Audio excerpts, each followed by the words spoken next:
Which one of Vanessa's love interests on Gossip Girl was the most toxic? Honestly, they were all pretty terrible with the exception of one who we'll save for last. Vanessa was a character on Gossip Girl who was always getting caught in some sort of interesting drama. It was sad to see her leave the show early because it was fun and intriguing to witness all her highs and lows. Here's a ranking of Vanessa's love interests on Gossip Girl based on toxicity. Chuck Bass. Chuck's easily the most toxic romantic connection Vanessa had on the show. That's because they had no business hooking up. He was always destined to end up with Blair Waldorf, so the fact that he dabbled with a short-lived and temporary connection with Vanessa was a waste of everyone's time. It was clear that Vanessa initially only wanted to hook up with him in secret anyway, but it definitely showcased her hypocritical side since she was always complaining about the selfishness and out-of-touch behaviors of Upper East Siders. She complained about wealthy people, but then let the richest one into her pants. Olivia Burke. Olivia was just as toxic for Vanessa as Chuck, but they only had one sexual experience together instead of multiple. Olivia and Vanessa came together to indulge in a threesome experience with Dan Humphrey, while Olivia was dating Dan.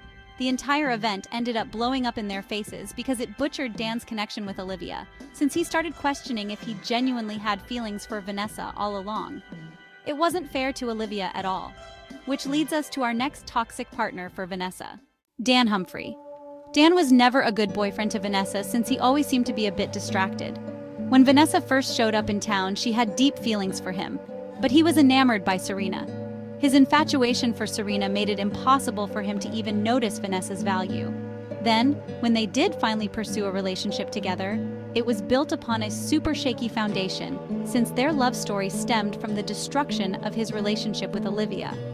Even though Vanessa and Dan gave it the old college try, their love story inevitably crumbled. Nate Archibald.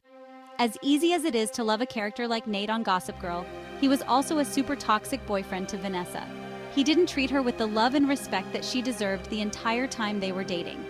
One example would be the time they made plans to spend the summer traveling and backpacking together.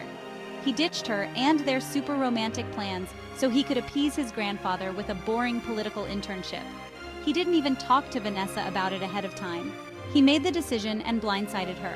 Then, it was later revealed that they broke up at a separate time for some weak excuse about Nate not being ready for a real relationship.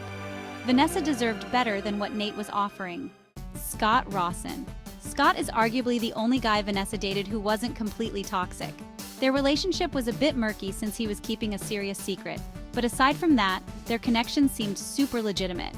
She found out that he was Rufus Humphrey and Lily Vanderwoodson's love child, which definitely added some layers of complexity to who he was. But it didn't impact the fact that they had real love for each other. Their breakup was sad for Vanessa because she was heartbroken that he decided to leave New York and move back home instead of doing his best to make it work with her. Overall, Vanessa had a pretty terrible experience trying to find true love on Gossip Girl. What do you think of all of Vanessa's toxic love interests during her time on the show? Let us know your thoughts in the comments section below.